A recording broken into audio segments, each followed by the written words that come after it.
Hello, and welcome to Chad Magic Chats. Hi, my name's Christian, and we're going to talk a little bit about magic and why we like it. You know, the usual, just a load of friends with some cups of tea. I'm joined here by Louise, Wally, and Bailey. Hi. And we're going to get going.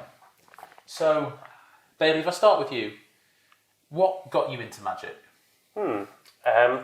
So I used to play a couple of different, I dabbled in a few different card games beforehand. I played a bit of Hearthstone, a bit of Yu-Gi-Oh, a bit of stuff. But the more I started to play them, the more everybody seemed to point towards magic as the more complicated, more interesting. There's something with a lot more depth to it. And then as soon as you start, peering over that hole, you suddenly... When was that? Was that like at school, or was that later on? No, so that was about...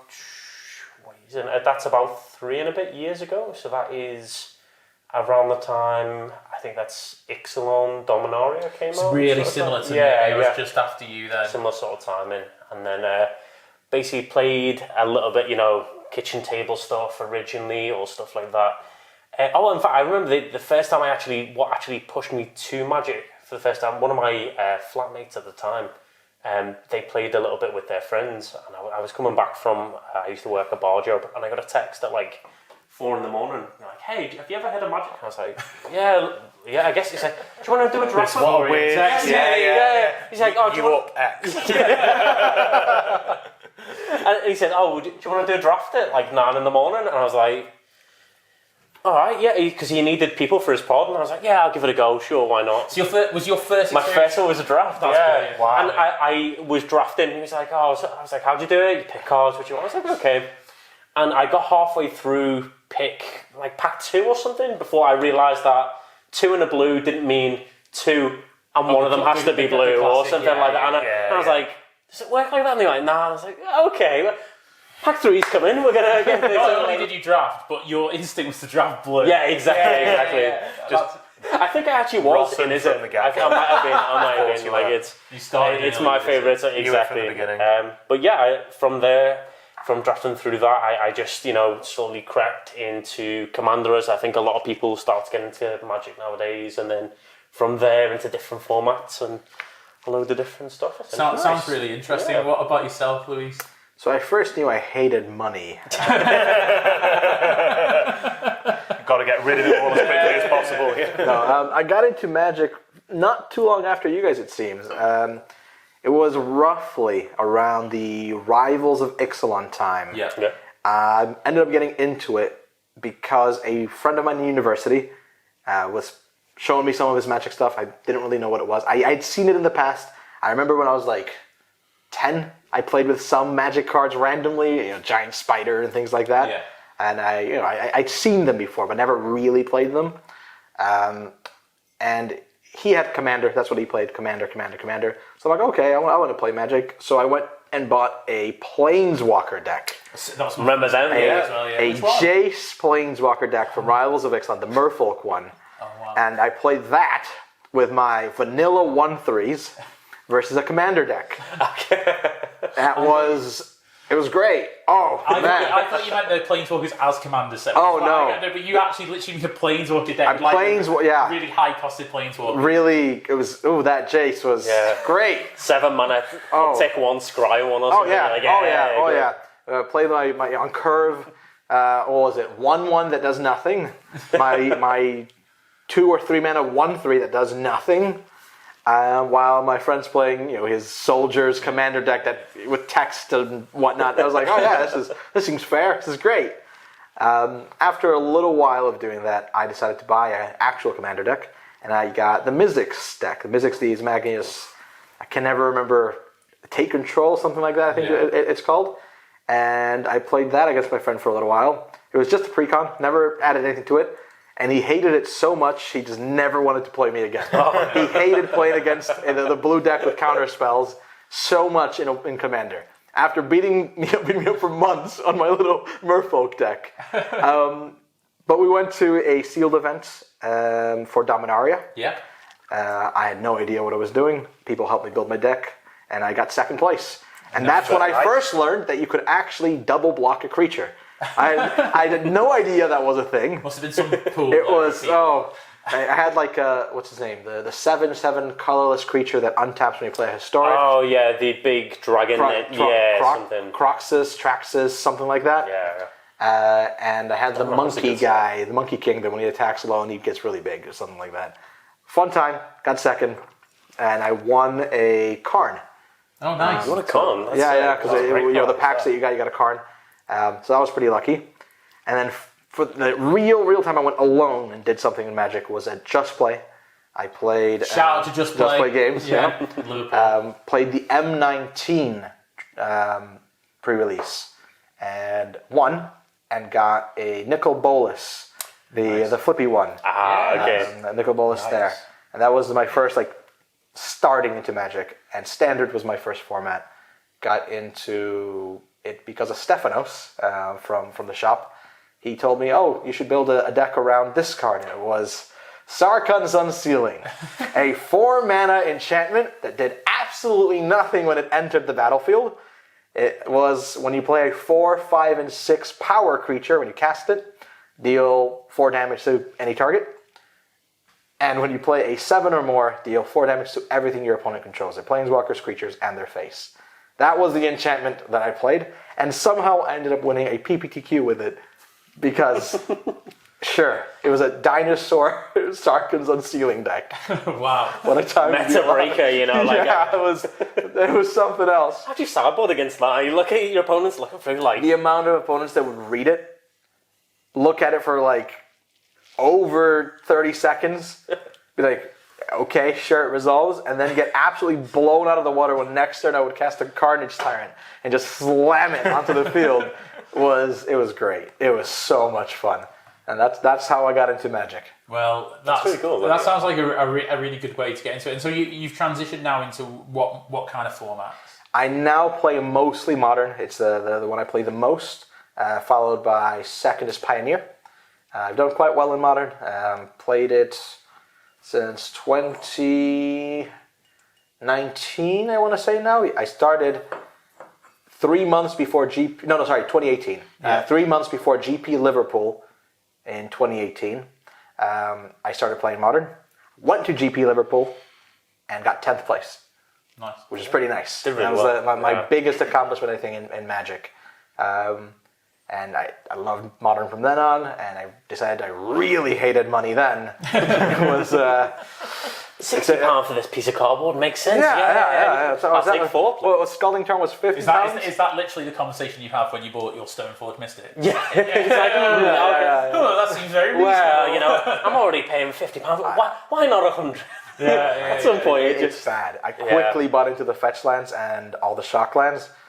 And fetch lands used to cost a lot more back then. Yeah. Steam, Scalding Tarns was £50-60, and I got 4 of them. It was...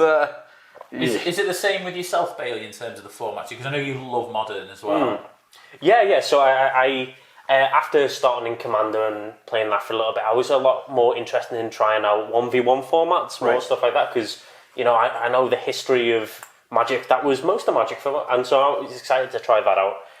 So I think I do what everyone does nowadays. I jumped on Arena for a little bit, tried some stuff, but the more I looked into it, the more people were saying that Modern is the real thing that you want to have a go of.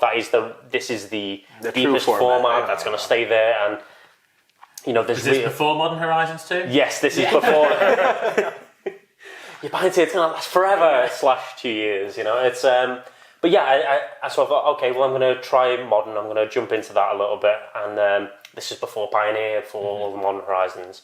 Played that for a little bit, on and off.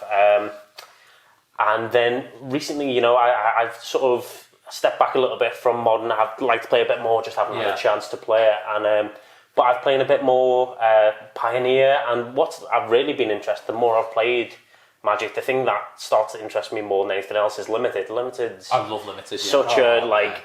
there's something about turning like a 2/2 and a 3/2 sideways, and someone having to sit for 2 minutes to work out exactly. Little bits of advantage here, there. I really like that. Limited is fun. Yeah, exactly. And I really like the fact that all cards are viable in it. You don't have to, when you open a booster pack normally, and if you're not drafting them or something, 99% of those cards just go in a... Yeah, you're never going to see them again. But I like the...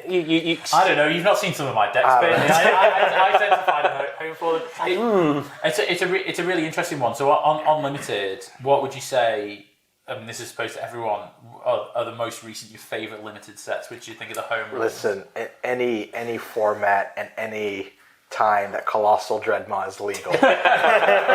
There's something about that card. It hits just right. Yeah. It's a good point. I mean, it's... Obviously, we're talking, it's basically Power 10 now. It's, there's Colossal Dreadmaw, Black Lotus, all the monsters.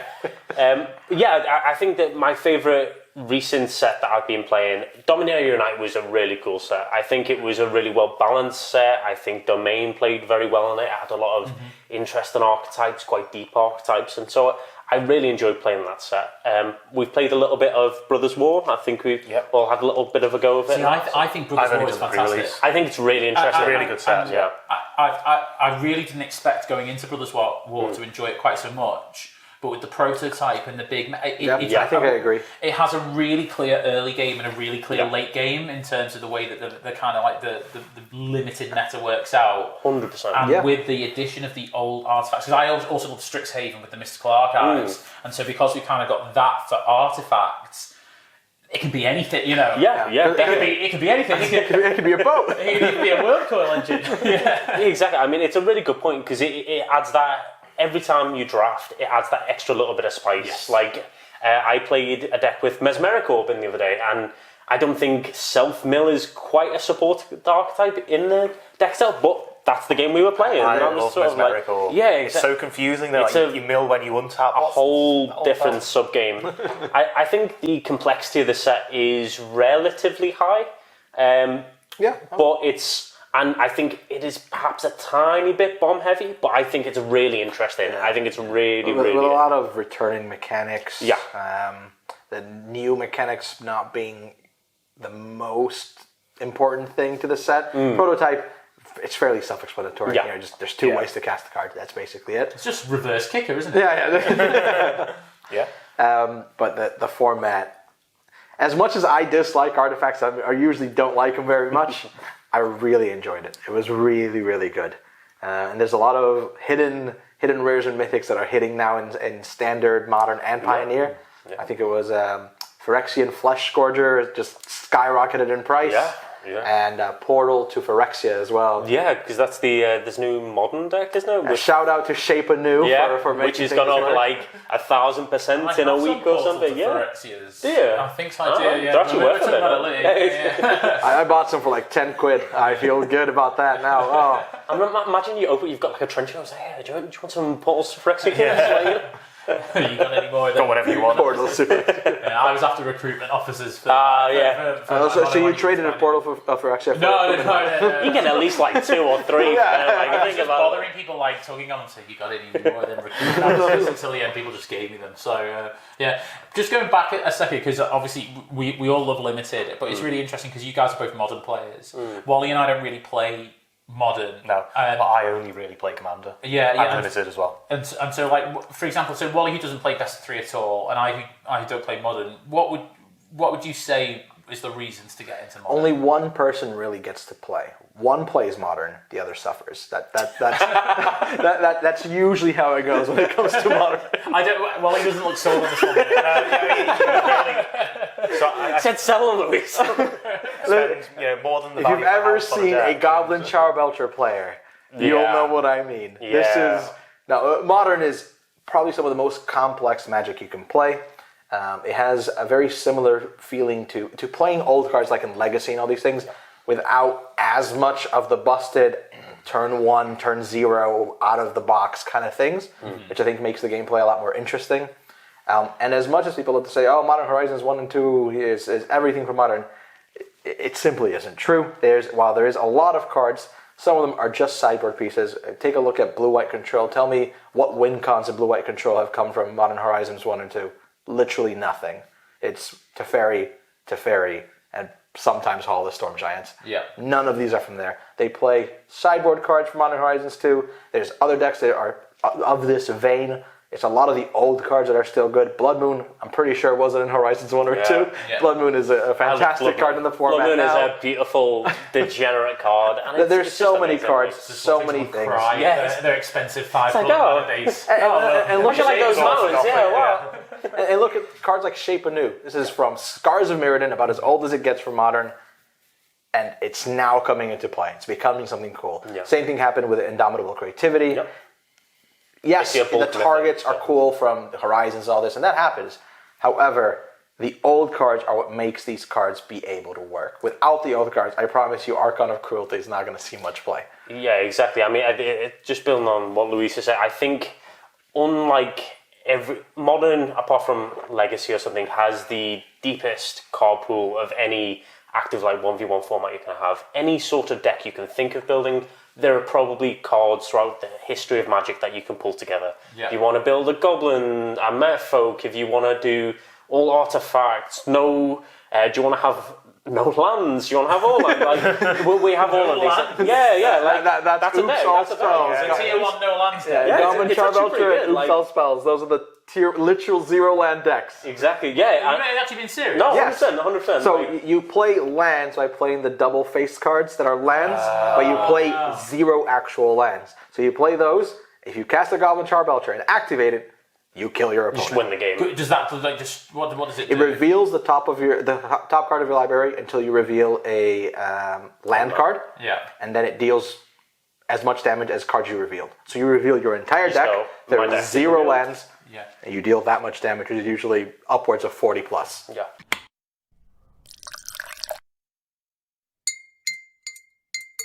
Maybe we can move on to a conversation topic that a lowly Commander player like me can have a bit filthy more input casual. to. Yeah, filthy casual. Never touched Pioneer, never touched Modern. Play Standard on Arena, but that doesn't count as playing Magic, Why really. is that? Why is it that you stick to Commander just out of interest? You know what? I actually don't know. I think it's because I looked at getting into Modern at one point. I looked at all the meta decks online, and I think it was the $2,000 price tag that sort of put me off a little bit.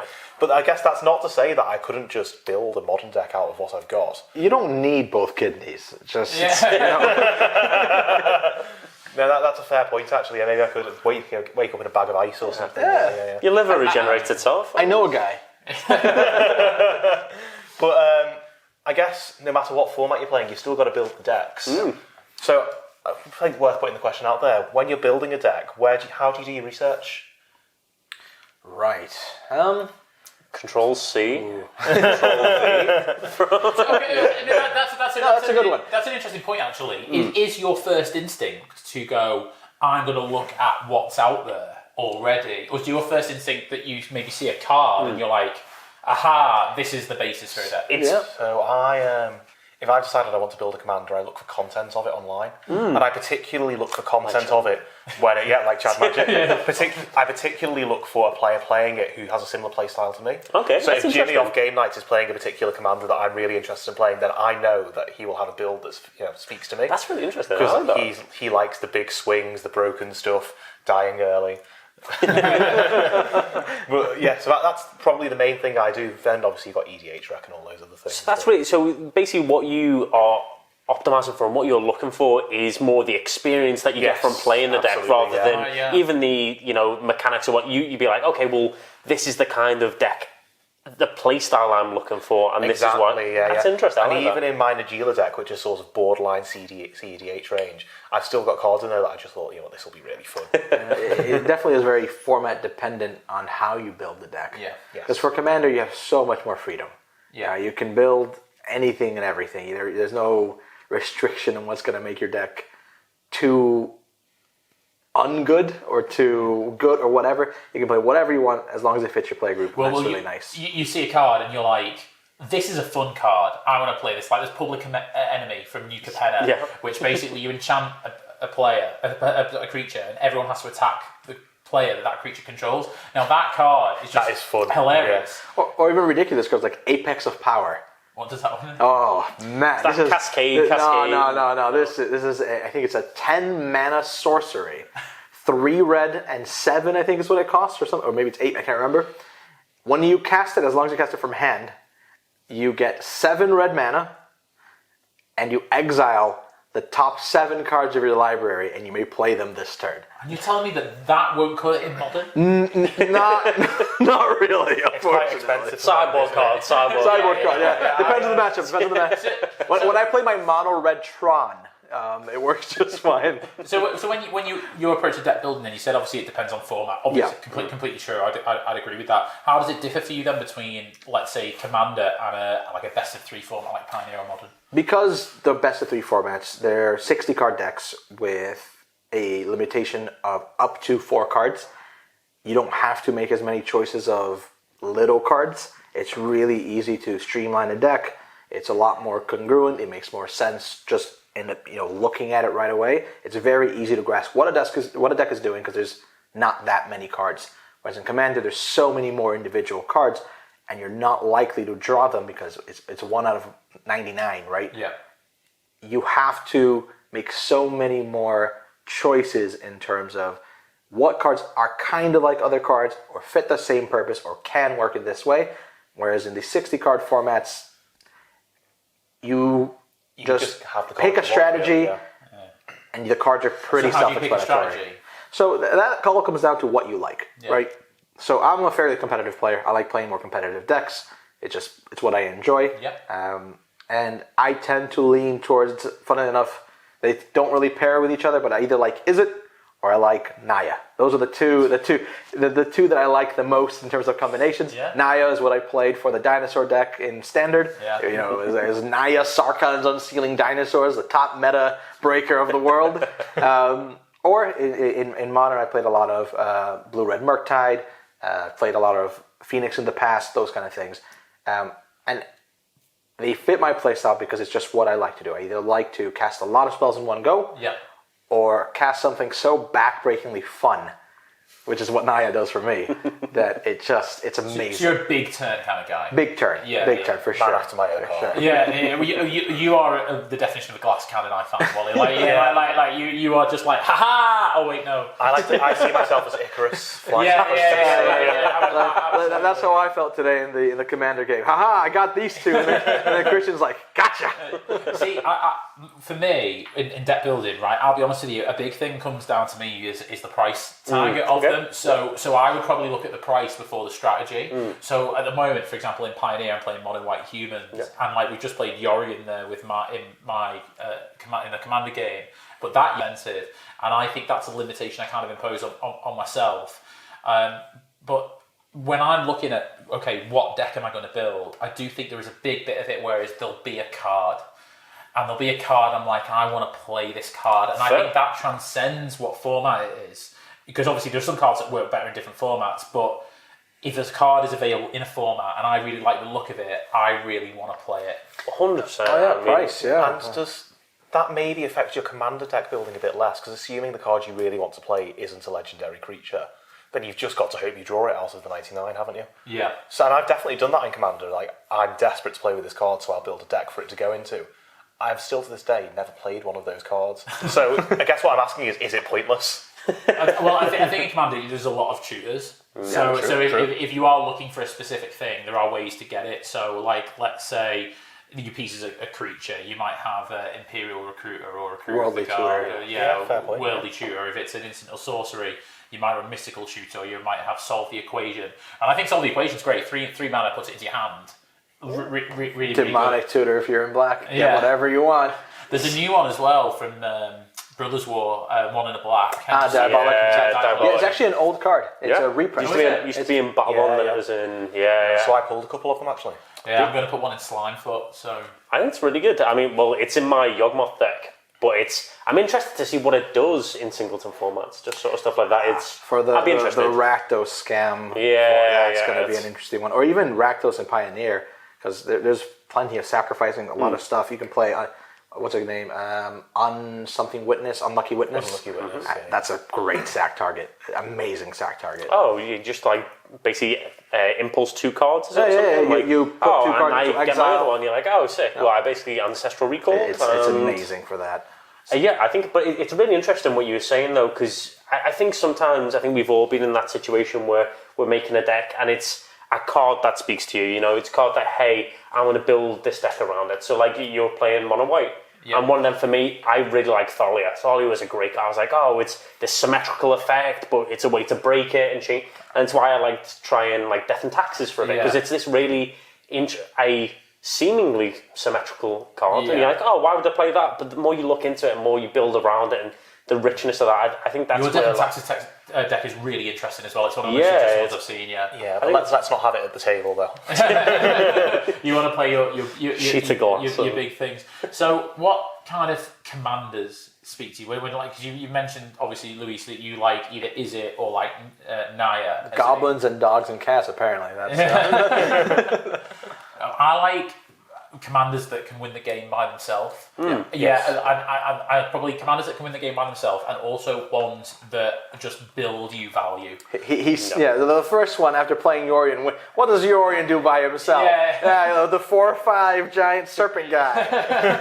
I have won by swinging with Yorion before, but but then things like, for example, my first commander deck that I built was Slime from the Stowaway. So I think we all started playing similar amount of time. I remember from Dominaria. Slime. It will drain your opponent, you'll gain life, but also will actually make the sack plays to do it. So another example will be the Talran deck that I built for Tom.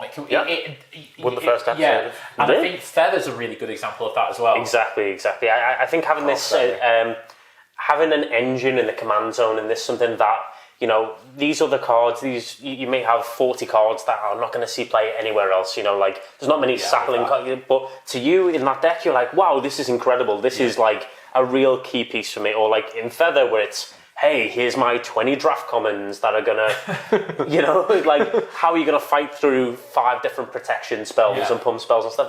It's really interesting. I think a key part of having this engine piece in your command zone allows you to shape the whole of the rest of your deck around it, and then be able to play it in a very unique way that you probably wouldn't get in like 60 card formats, because you know, well, apart from Companion, I guess, you know that this card is going to be available at all times, and you can build your whole deck around it. Yeah.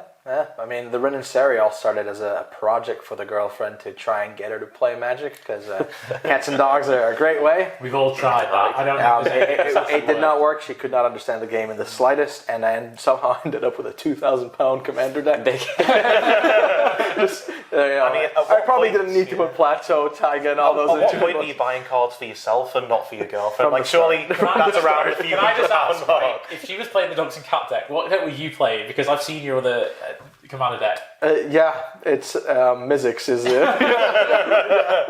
See, I think that might have been a mistake. I played Blue against my girlfriend for the first time when she played it. It was like, no, never again. I gave her a Llanowar Elves. We're just simple cards. I had just finished explaining lands tap for mana. Mana is what you need to pay. That's the resource of the game. And then I showed her Llanowar Elves. Oh, this can also tap for mana. She was done. She was no more. She was like, what? That makes no sense. I'm out of here. No, never again. So actually, well, I suppose that's a good, interesting point. Is what would you say are the sort of stumbling blocks and advice you'd give to people looking to get newer players into the game? And that goes for any format. I think you've got to, as a new player, a counterspell will feel incredibly unfair, because a counterspell to a new player basically feels like your opponent's got a card in their hand that says, target opponent, taps all their mana and discards their best card. And that's a bit of a feels bad, especially when you're only... You still feel bad about it, don't you? I can tell it. I've been personally victimised by counterspells as a beginner.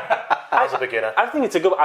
I would probably slightly disagree with that, but like I think it's a good point, because it's, if you're playing against it's their very first deck and they tap out 8 mana, they've got a big dinosaur or dragon or something in their hand, and then they just get removed, they're going to have a really negative reaction to that, 100%. Well, I think removal's a different thing. For me, it always feels a bit worse if it's countered than if it's removed. And if I'm forced to sacrifice it, that just absolutely takes the biscuit. But what I was going to say is I think maybe after a couple of games, I think introducing those aspects of the game is important. It's one of the main things that drew me from stuff like I used to play Hearthstone, where everything is sorcery speed. You play in your own turn and you play against each other like that. The fact that Magic has this complicated, instant speed, the stack also. Now, you should never introduce someone to a deck and be like, oh, okay, well, this goes on the stack and I do this. Their head is going to explode. I think it is... As you say, you need to slowly build people up from, hey, we have simple, I've got a Llanowar elves, and then, well, maybe that's a bit too, we have a giant spider. It depends on the person. Yeah, exactly. We have a giant spider, and you turn it sideways and it attacks you, and then you go to more complicated, it's a Llanowar elves. And then you There's go to, a reason why the starter decks have vanilla creatures. Yeah. There's a very good reason why they're there 100%. and why it works that way. Yeah. And you've got to limit the number of mechanics you expose a new player to as well. Yeah, Because, I think trample, flying are two that are quite important that maybe they can get their head around. But any more than that, really. Like, you start having to explain the difference between Shroud and Hexproof and Indestructible. You stick to the basics. It's trample, flying, haste, vigilance, and whatever black does. It's not banding. No. Death touch, sure. I don't know. Do you know what I would say? My biggest piece of advice I'd give you ever you're teaching a new player is let them win. Yeah. It's a huge thing. You have to learn how to let someone else win. Well, yes, it maybe isn't real games or real match or whatever because you're letting them win. It always is going to be an absolutely awful experience if all they do is lose. Yeah. Why would they ever want to play if all they do is lose? Yeah, it's just you can tell yourself, oh, it's because the challenge and it brings out the competitive spirit. That is not what they're doing at that moment in time. They're starting a game and all they're doing is just losing. They're going to hate it. Yeah. There is nothing fun about that. If you've ever started to try and play like League of Legends or Dota or something, someone's going to tell you, hey, you're going to play for 2,000 hours and you're going to always lose and it's going to be hard, but it's great eventually. Let me tell you for free, it is not. It's not. Like, no one enjoys that sort of thing. And there really is while you're building, when trying to introduce to a game that clearly we all love and we all think it's really interesting, it's worth taking that time to, hey, maybe have a battle box deck. Maybe you've got a couple of decks in the back which are mono-coloured and only do simple stuff. I'm like, hey, this looks really interesting. What are you playing? Hey, well, we can play these decks and we're going to show you There's the basics. a reason. You're right. There's a reason why bots are forced to be played against you. You have to. Yeah. Otherwise, you would lose so much. 100%. You're absolutely right, Bailey. Can I just ask then, so that's bringing a new player into the game. Yeah. How does that differ from bringing a new player into a different format? As in, like, so let's say Wally, Commander player, plays limited as well sometimes, but mainly Commander player. Yeah. Do you then, when you play Modern, do you let him win? I would do if I was playing like a... So there's a dependent thing. So if you're going down to, a store is an entry where you're paying money, it's a bit different than if you've got proper skin in the game. Yeah. However, let's say you played, you didn't face anyone new, you're 0-2, there's zero chances for you to get prizes, and you get paired up against the newest player who is playing their mono squirrels deck that just kind of exists. Yeah, let them win. Let them have some fun. I'm not saying make it ridiculously easy, but have fun. Yeah. Make some jokes. Draw 6 cards with each treasure cruise while they watch you try and mill yourself out. That kind of thing. And if it is too painful to let them win, you can at least let people do their thing. No, yeah. So if somebody plays out one of their combo pieces, don't remove it, let them have a bit of fun with it, and then remove it. That's what you could have.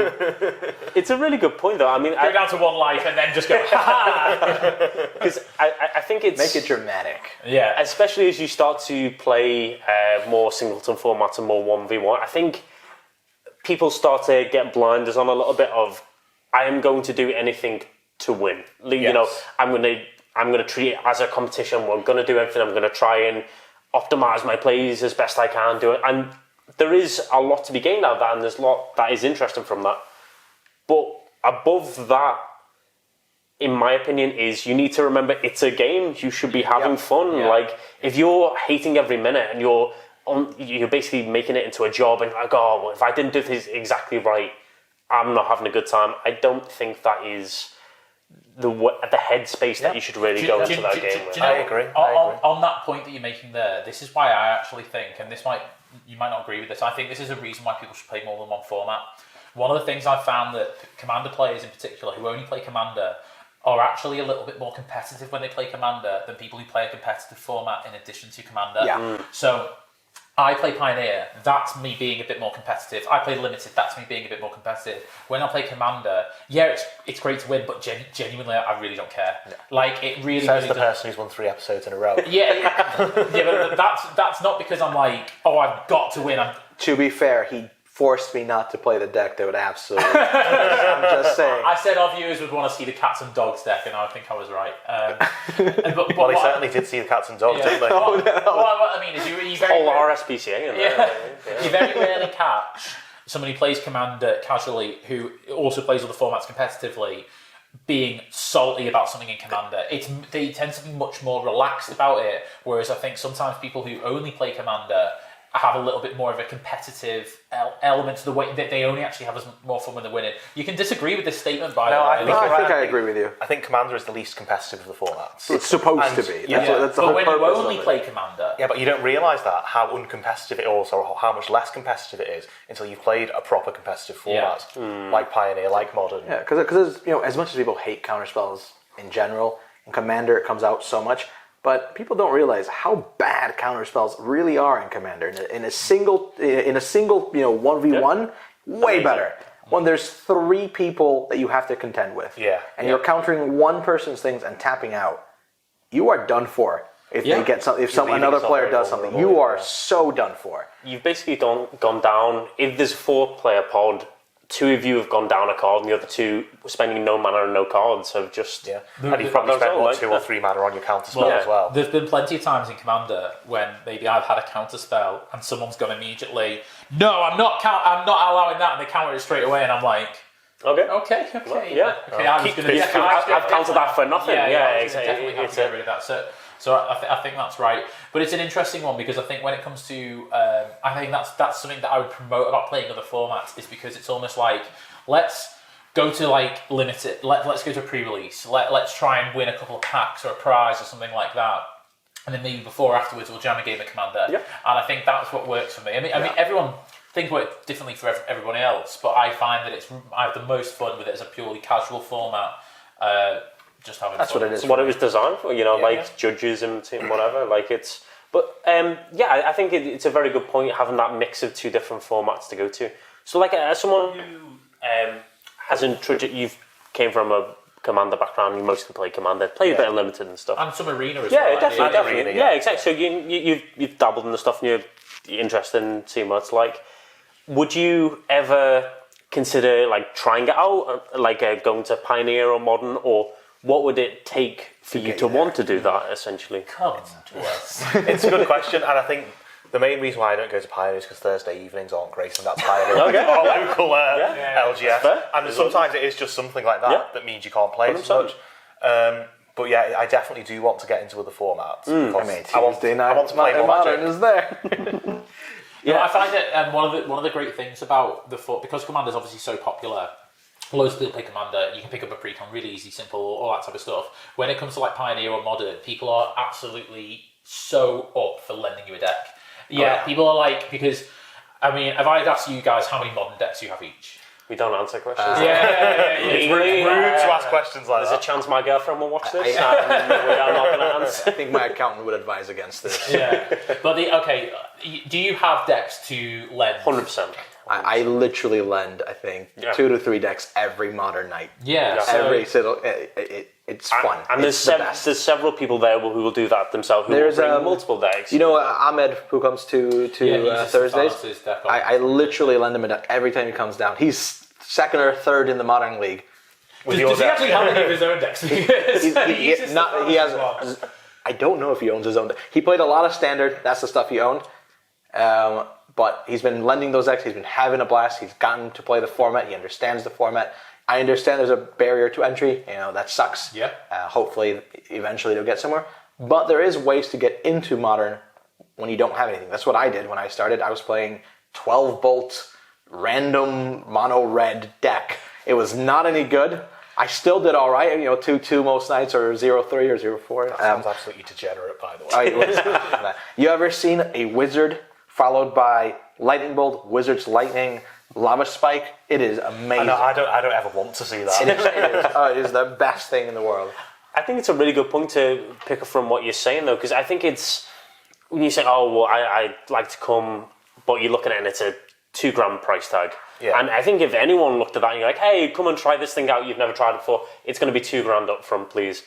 It's really difficult to get over that thing. And I think with the lending decks is a really good point. But also to what you're saying is, I think there's a real belief, because it is a bit more competitive, that these are the decks that can be played and everything else is completely unplayable. And if I turn up with them, I'm just going to get written off. Like, yeah, if you put together your standard cards and old sort of stuff, you could put together a reasonable deck for like 100 quid, 50 quid. My Safari deck is a good example of that. So like, if you take out the hallowed fountains, it's like 30 quid. Yeah, exactly. And don't get me wrong, your shocklands, mana bases, they're important and all, but it's small percentage points you lose for playing a plains and an island. It's real marginal games. It's like, is it big in terms of a tournament? Yes. Is it big in terms of F&M?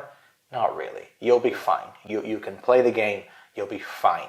Yeah, definitely. You maybe won't go 4-0 every night, but you can play the game. It's about having fun and learning. And maybe if you enjoy it enough, you'll pick up those cards, because you get cards for Commander the same way. You just play. Eventually, you earn or trade or whatever for them, and then you play. Yeah. You can do that in any format. I think that's a good point, actually, because actually, if you're running slow fetches instead of proper fetches, or you're running tap lands instead of shock lands, it only costs you one turn. Oh yeah, one turn. Well, yeah, but that's as a very. You can do it. You might be better off it with can be basics in some. Well, yeah, in some cases you might be. Yeah. Honestly, a lot of Commander players are better off with basics in most instances, but they don't do it because you've got like to show off the splashy cards. Don't exactly. Yeah. Weren't you running off-color fetches? But I run them to fetch basics for the most part. All of that I think is really interesting, and I think the main thing to remember there, and I think if anyone's listening to this, because I know we have a lot of listeners who play Commander and because they watch the games and Commander's like the format, we go out there and try some other things. I couldn't recommend it enough, and also in a lot of cases, sometimes the community is a little bit smaller, which if you're like a new player can be a little bit less intimidating as well. That's very true. Yeah, and just be kind to new players. So when you see me at a Pioneer Night or a Modern Night, just let me win. Yeah. So just kind of like wrapping up a little bit, I wanted to kind of understand from each of you what is kind of like the thing that you're enjoying the most about Magic at the moment, and the thing that you're kind of looking, forward to the most. So not to put anyone on the spot, but if I can start with you, Wally. No, that's cool. So the thing I love about Magic, or really enjoy about Magic, is the thing I've always enjoyed about Magic, is seeing a card and thinking of all the amazing ways you can break it. So that's a good one. Yeah, we were talking about decks for our next big game, and obviously Joe did the Unifier was one that was sent on the chat, and I was just like immediately, yes, that's mine. Yeah, that's so your kind of card. Because then suddenly all these ideas run into your head. You've got that Boros Commander legendary creature that gives you extra combat steps, and all of those creatures that come in like Driz to Durden, Minsk and Boo and whatever, that make another legendary creature just by coming in. Yeah. Like, what's not to love? Yeah. It's a good point. I mean, Magic is such a complicated game that any little piece like that, you can think of, oh, well, there are going to be 1,000 cards that from this little, I've got an extra legendary permanent, I've got a XYZ, and I'm going to look at this old and as I said, Morning Tide common, and it's going to be amazing in it. And I could build a version of that deck in about 10 minutes. Because it's 5 colours, I've got the 5 colour mana base, just need the commander. And it's just like, ooh, the possibilities. Some of the things you can do are just fun, right? So, and what is the thing you're looking forward to the most? The thing I'm looking forward to the most, I won't mention the Yoda deck again, although it probably is that. The thing I'm looking forward to you the love most... deck building, that's one of the thing I'm looking forward to the most is when my Twincasters deck is finished and I play my Gaia's Cradle for the first time. Okay. What about yourself, Luis? Probably beating up the Commander players are tricked into playing Modern. We've just said be kind to people. Yeah, sure, you use this deck. No.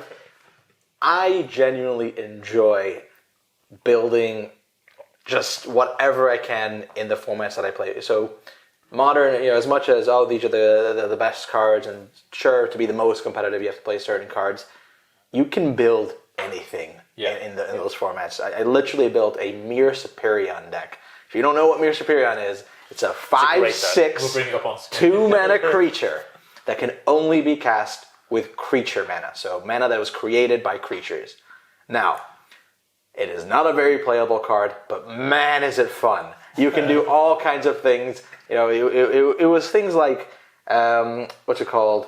Play a mana dork turn 1 into turn 2 fetch land, hidden herbalist, burning tree emissary, hidden herbalist, burning tree emissary, Mir Superion, and maybe a bushwhacker or something. To get him, give him haste, was like and just play, attack. You put your hand down on the table and go, "These are my creatures." It's turn 2. It was great. It was amazing. You attack for 11, 14, whatever on turn 2. Is it going to be the top tier 1 strategy? No. Is it going to catch people with their pants down? Absolutely. Is it an expensive deck? No. But it's funny and it's great, and you can do these kind of things in Modern. And that's the things I look forward to, just having experiences with the other players, because it's really fun. It's what makes Magic be alive. That's what I enjoy, and that's what I look forward to every time I play. Oh, that's great. What about yourself, Bailey? So at the moment, I think it's a really good point. It's what I've been enjoying so far is when a new set comes out, just finding those little cards and those synergy pieces, how they work together, what you can actually a way to build more than the sum of its parts into a deck, and I think that's just really interesting. And so, like, what deck are you building at the moment then? So I've just put together is it Pyromancer deck, which is 4. Of course. Wow, shock! I know. Oh God, I was sat down for that bit of information. Exactly, but 4 young Pyromancers, 4 third path Iconoclast. You just play loads of little spells, go really wide, turn stuff sideways. I'm interested to see how it plays. It's one of those things at the minute where I've put the deck together, but I don't think until you've really played a few games with the deck, you really understand what it, how much of a mid-range deck am I? How much am I going to be putting the pressure on my opponent versus? Exactly. So I think that's what I'm interested. So the thing that I'm enjoying the most about Magic at the moment is, as always, is the gathering. Sorry, no, genuinely. It's like a broken record. This guy. No, but it is. I think it's probably been one of the best ways to meet new people that I've ever encountered, especially as an adult. Yeah. And I would say that I actually feel a little bit sorry sometimes for people who don't have a hobby or something like that, because it's amazing. You go down into your LGS, and we go to Just Play, obviously, but there's loads of LGSs. There's a number of them in Liverpool. You could beat any of them. And you go in there, and you will immediately start meeting people, and these are people who are there for the same reason you are, and to have fun. So I'll always say that. That's my favourite bit. Have fun. I go there to beat up nerds. You're not supposed to say that on the podcast. No, genuinely, come down so Louise can beat you. Or if you play any other format, you can just beat me or Wally. And the thing that I'm looking forward to is getting better at making the content. And I know that Wally and I have been doing this now for a month, and it's been incredibly rewarding. And I would say that it's great because I don't think I'm ever going to be the best Magic player. It's not really something I necessarily aspire to. Not as long as I'm alive. Yeah. No, it's like, but what I'd like to do is I'd like to bring the game to more people, make it more accessible to more people. Yeah.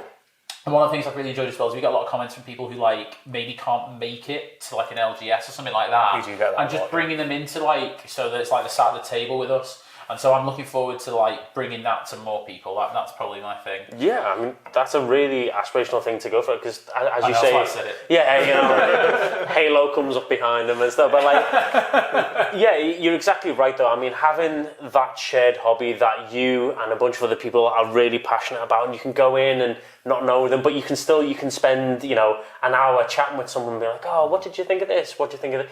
It's one of those things where it is one of the best ways to meet new people. It's the best way to actually find. Yeah, exactly. And well, I mean, to put it this way, we would never have met. Me and Christian obviously been friends for 20 odd years longer, but we'd have never met you guys. We hadn't gone to. It's a really good point. Really good point. Stop it, Dusty in here. Yeah, no, you're right though. You're right. So just a bit of a joke question, maybe to finish on. Then, if you're a planeswalker, which planeswalker? If you were a soup, what kind of soup would you be? Yeah, so if you're a planeswalker, what planeswalker would you be? What would your colour pick? Is there not a BuzzFeed quiz or something that we can do? Yeah. What type of cucumber are you, or something like that? You've got to be. Is it? Well, I'm sure. Clearly a Selesnya player, but no, I'll be in as a through and through. Maybe Grixis, but we'll stay with. Is it as a Who is there in it? There's Raw. Raw, and then there's the guy who steals things. Dak Faden. Yeah, well, rip. The guy My who boy. steals things. Yeah, Dak Faden is the guy who steals things. Imagine being downgraded to the guy who steals things. Sorry if you're listening back. So Healy Rise also in it. Yeah, so Healy's great. So Healy's probably what you're going for now. Maybe isn't not. it? Healy deck. Yeah, I mean, it's a Artificer, blue-red. Make So it Healy's a really- Automatically, as soon as you said Sahili, you want to swing at you. That Go game watch was, the first episode. that was over a month ago, that game. Wow. That's Are those the crazy. only three? Is it Planeswalkers? No, there has to be more. Sure. Raw. Raw, Dak Faden, Sahili. Surely there's more than There that. has to be more, man. There's no way. There's so many of the other colors that I can think of. Oh, I can't believe it. Well, there's quite a few monocoloured ones, I suppose. If you but can think of Yeah. one, put it in If the you're a comments. Sahili, what Yeah, would yeah. If you can think of one, put it in the comments, please. I think I'd be one of the Lilianas. Would you? Ah, Hi, okay. you look like her too. Yeah, a Yeah. little bit sinister. Black dress, yeah. And you've got the same beard and everything. Yeah. Liliana's cool though. Liliana's a really cool planeswalker. Like, Which Liliana would you be? Now. He'd be one from a Planeswalker deck, obviously. Yeah, I'm a commander player, so I don't really know Professor much about Onyx Planeswalkers. Liliana. That's who he's going to be. Yeah, you know what? Yes, because I've played that in standard, so yes, we'll go with that one. What about yourself, Louise? Oh boy. Oh man. I love me some Nicol Bolas. That's Just the most powerful one. Oh, then. just no.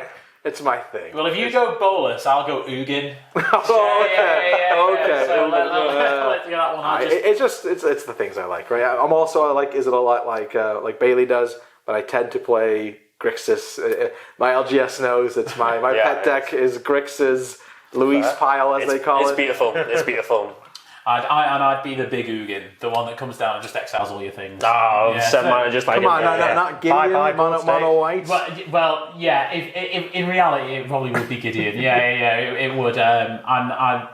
Yeah, definitely. Gideon, Actually, yeah. Gideon's pretty good against Yeah, Bolas. it's sick. Yeah, I like. yeah. My favourite thing to do is turning myself into a legendary creature, Yeah. usually a 4/4, and swing with indestructible. On the weekends, yeah. Yeah, There you go. so there you have it. There are planeswalkers that. I have a Nicol Bolas like stuffed little creature thing in my room because they were selling all four of them. It was Nicol Bolas, Ajani, Garruk, and Chandra. So I got them all, and I have Nicol Bolas just chilling, hanging in my bedroom. I might have said Ajani had it not been completed. Oh, Ajani, yeah. But I'm not a Phyrexian. I'm on the good. I don't know, side. man. You're playing I'd happily be a Yorion. Phyrexian. I don't want to. Who do you not a think good is guy here. the next to be Phyrexianized? Teferi. No. You heard it here first, Yeah. Teferi. If there's one planeswalker you're not, it's Teferi because your timekeeping is. Well, the Bailey was 20 minutes early. Yeah, exactly. Exactly, Unpredictable. 20 minutes early. I wonder which one would be completed next. Let's see. Who's been completed so far? So recently we just got a Johnny.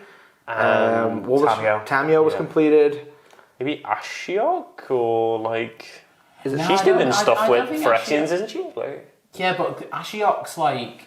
I can't imagine I Ashiok. don't think so. I don't actually care if she gets Phyrexianized. I guess is the point. I actually think that what might be coming up is a War of the Spark-esque. Lots of planeswalkers, lots of 100%. Phyrexianized planeswalkers. I think perhaps. they That would be need good. they need to kill more of them. Kill Jace. Do you think they're going to kill more of the Oathwatch? 100%. Do it. Jace, Chandra, Liliana, Gideon's dead. Johnny got Phyrexianized. Ooh. I mean, what's Liliana going to do anymore? Like, her time and her whole storyline has gone. Like, her time's never over. okay. It's Liliana. It's always Liliana time. I can't imagine it being Liliana. I don't know. I want them to. I think we got through War of the think Spark. they will It was go this for big Nissa as thing, well? and no one. Nissa? Yeah, Nissa. Why not? Like, This has not done anything for it's just- ages. who cares? And then they Like, have Vivian, who's kind of replaced Nissa, Yeah, more or less. exactly. Ollie would be so upset, wouldn't he? Yeah. Yeah. He wouldn't like that at all. Well, who do you think is going to be the next Phyrexianized planeswalker? Let us know in the comments. And why is it Christian? Never, it would never happen. Hey, why is this oily? Right, but thanks anyway for listening. Thanks to Luis and Bailey for joining you very Wally much and for myself having us. today, and we hope you enjoyed listening to us. We'll catch you next time on Child Magic Chat. Bye for now. Yeah. For now.